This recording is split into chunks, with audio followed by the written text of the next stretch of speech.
Now, when we talk about enjoyment, we have to talk about two things from a developer perspective. The gameplay loop and the compulsion loop. The gameplay loop, you're familiar with this.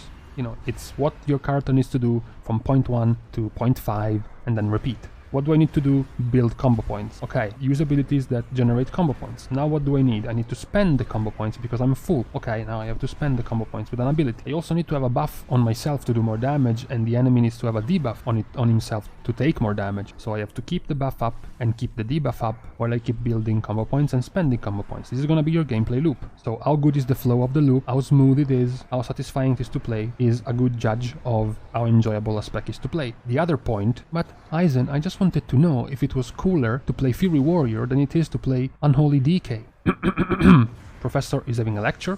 Please listen because it's going to be on the test next week. Thank you. The compulsion loop is what's going to make you feel good about doing something. It's a cycle where you are first anticipating a reward, then you are completing the activity to obtain that reward, and finally you are reaching and obtaining the reward. This is where the king of gaming, this is where the chemical of desire comes in, dopamine. Releasing dopamine in the brain is what is going to give you feelings of pleasure, is what is going to drive your brain to motivation, leading you to desire and experience more of that because you want more of that feeling. Dopamine is the major player when it comes to reward motivated behavior. Dopamine is also one of the major players for positive reinforcement systems. And this is what also applies to your spec. The build-up of the cooldown of your I-beam into using I-beam, into the payoff of having used I-beam, is several magnitudes of enjoyment different than, for example, an Affliction Warlock. Dot tabbing 6 targets and then using Malefic Rapture. The dots have basically no particle effects, they have no sound, no animation. Malefic Rapture, same thing. Meanwhile, I-beam has its own animation, its own sound, its own particle effects. Instead of tiny little bit of dot numbers, over time they have big popping up numbers all over the place. That is a good example of a compulsion loop. It feels better to play I-beam. The professor has finished his lecture. This is going to be on the test for you next week. Meanwhile, for Ranged DPS specs is going to be on the test now. They're going to be judged on their gameplay loop, how is their flow and how smooth it is to actually play the spec, and also their compulsion loop. How satisfying is the reward of their loop, their abilities, the payoff of their abilities. So in this series of videos, since I will have to split them up, otherwise I would have to make a 2-hour video about it, which is a bit too long, I'm going to go over how enjoyable a spec is to play. This goes for both Mythic Plus and Raids. It's just related to their damage rotation and not their utilities and their extra things they might use in Mythic Plus. This is just for their damage toolkit. Let's start with some of the Ranged DPS specs. First one taking the test is going to be Demonology Warlock. What is the gameplay loop of Demonology Warlock? Demonology Warlock needs to generate soul shards with Shadowbolt and Demon Bolt and spend them in End of Gul'dan to spawn wild imps. The greater scope of the loop is to summon as many pets as possible, or as much damage as possible, to crown them all out with Demonic Tyrant. The Demonology Warlock has to balance having Wild Imps out, Dreadstalkers out, a second Felguard out, a Vile Fiend out with a Tyrant at the end. The gameplay is rather smooth and straightforward, outside of pet summons, due to you having essentially just Shadowbolt and an instacast Demon Bolt for your generation and your Hand of Gul'dan for spending your soul shards. Every other extra is going to be centered around summoning pets. The amount of RNG and things out of control of the Demonology Warlock are very few. You have your passive Demonic Core or your instant cast of Demon Bolt, which is very minor. You will never be in a situation where you feel like you're being cheated by RNG because you don't get enough Demon Bolt instant cast. That is not really an issue. When it comes to Compulsion Loop, the satisfaction of pulling off your rotation, it is rather low as it is very maintenance based. You have to maintain your Wild Imp being summoned, you have to maintain on cooldown your Dreadstalkers, you have to maintain on cooldown your Vile Fiend, and then you continue with your Shadowbolt, Demon Bolt into Hand of Gul'dan. The big payoff is in the Demonic Tyrant. Once you line up all your pets summoned out, you can top them all off with Demonic Tyrant. That is a very good payoff, it's a very good compulsion loop. However, the Tyrant is on a rather long cooldown, and most of your pets are also gated by medium to high cooldowns, from your Grimoire Felguard to your Vile Fiend to your Dreadstalkers. So the final rating of this test for Demonology is B. The base rotation is rather smooth and consistent, without too much RNG intruding into the rotation, but the big payoff, the consistent big payoffs are a little bit too spread apart. Next one taking the test is Fire Mage. The gameplay loop of Fire Mage is all around gaming the system of hot streak. You need 2 crits in a row, you get an instacast, double damage, pyroblast. You have your fireball or scorch, as well as your phoenix flames, and you have your instant cast, mid cast, fireblast. That is a guaranteed crit, and that's going to be your minigame.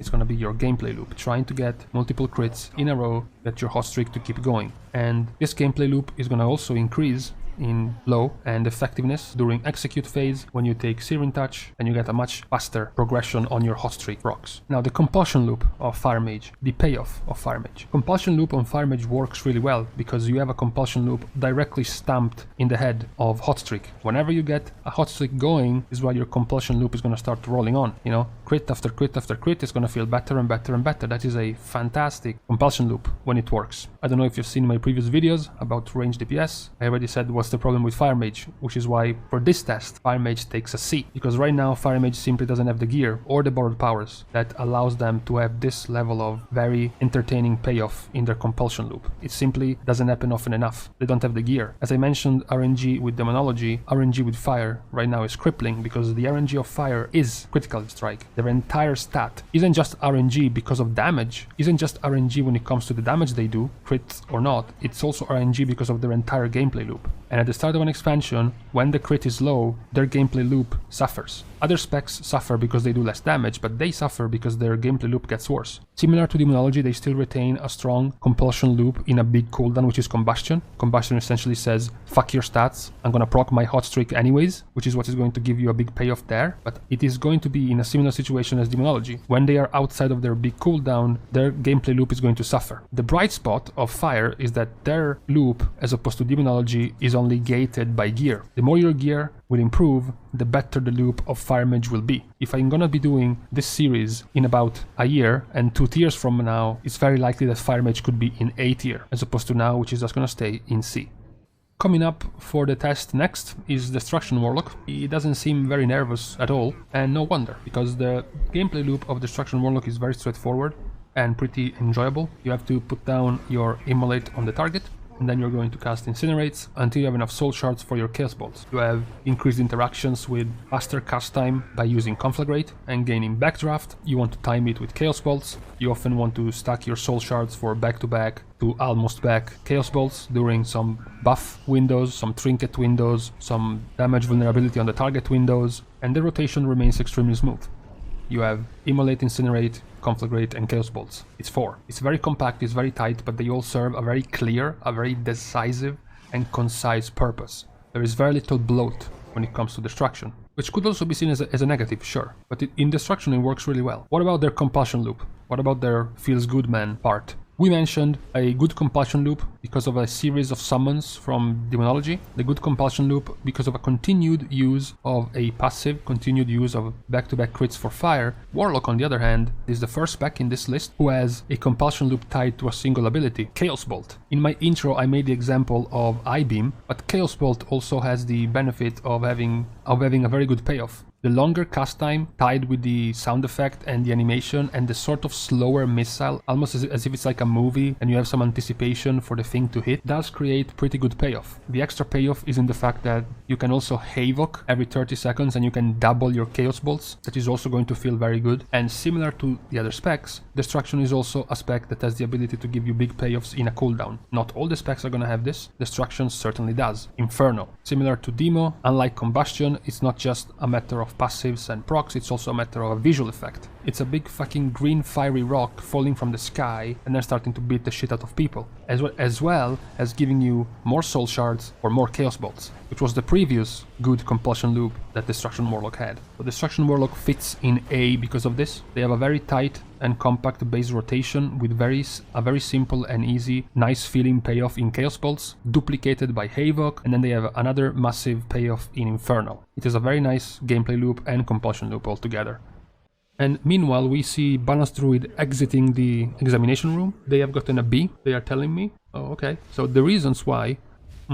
Okay, so the reasons why Balanced Druid is in B as they told me, is that Balanced Druid base rotation, base gameplay loop is better than Destruction. The positive reinforcements and extra feel-good effects that Destruction gets in its base rotation is just Backdraft, which is a haste buff procced by Conflagrate, whereas Balanced Druid gets Eclipse, which is a much meatier, much thicker positive reinforcement to your rotation. The rotation stays of a similar, compact, tight, simple base. You put Moonfire and Sunfire on the target, you generate Astral Power with Wrath or Starfire based on which Eclipse you're on, and then you dump it with Star Surge. Even though this is of a higher quality of all the other specs we've gone over already, the problem is that the Compulsion loop of Balanced Druid is lacking. As I said, there is good positive reinforcement and good rewards from getting into Eclipse and using the empowered Eclipse abilities. However, Star Surge and Starfall do not feel as good to use. Starfall looks beautiful, but it doesn't have that much of an effect. You don't feel it too much when you use it, it's not as impactful. And Star Surge wants to pretend he is a Chaos Bolt, but he's not. And the other problem is the cooldown. I mentioned all the 3 specs we've gone over already do have a meaty, thick, strong cooldown to use, which gives you very good satisfaction and a good compulsion loop to use, but Balance is stuck with Celestial Alignment. All Celestial Alignment does is give you the loop you already were in before, which is proccing both of your eclipses. It doesn't do much else. 10% haste, and that's it. It's not enough as a reward, which is why they just stay in B rather than being higher, which is what their base rotation would suggest, because it's very solid, their base rotation. They just lack that little extra. I'm being told now that Arcane Mage just teleported in the examination room, cutting off everyone else, so let's go over Arcane. Arcane has a very disappointing and poor base rotation. They are locked in just 3 abilities, Arcane Barrage, Arcane Missiles and Arcane Blast. They do have some positives to them. Number 1, their Arcane Missiles is the first basically usable spell outside of their base rotation. They can choose to use it, they can choose to not use it. It doesn't build Arcane Charges, it doesn't spend Arcane Charges, so it's outside the rotation, unlike the other specs we have gone over right now. On top of that, their Arcane Blast. They can also choose to defy the rotation and just keep casting Arcane Blast, even at full charges, something that other specs don't do. You don't overcap in Soul Shards or ignore your pets as a demo, you don't ignore your hot streak, you don't ignore your maxed Astral Power as Druid. But Arcane Mage has some ways to defy their base gameplay loop, which adds more agency and more choice. Unfortunately, your choice is still only about 3 abilities in your base rotation, which just makes it too poor. It's what leaves Arcane Mage in the C tier in enjoyability. They do get a better compulsion loop as Arcane Mage, obviously. They have Rune of Power, they have Arcane Power, they have Presence of Mind, they have Touch of the Magi to build up a massive, strong cooldown with a lot of payoff in their damage. This is similar to Demonology Warlock in their big cooldown. However, the small, tiny positive reinforcements throughout the rotation and the payoffs throughout the rotation of Arcane are non-existent. They are dormant and sleeping until they get to their next big cooldowns. So this cyclical rotation and feedback loop just tied to the big cooldowns is just too poor at this point in the game, you know, in 2020. I dislike making the current year argument, but it's just too outdated. They need some extra things to do in their base rotation outside of their big cooldowns to rise above C tier. On a side note, since this can be more important to certain type of players, their RNG and how much intrusive RNG is in this spec is similar to Balance and Demo, in the sense that it's very, very minor. It's only tied to clear casting and it's not that big of a deal. At least there is that. And with Arcane we are done with the first part of the Ranged DPS. There is 6 specs left. That video is gonna come out right after the first melee DPS one. And with this, bets are open. Which spec or specs do you guys think are gonna end up in S tier and in D tier?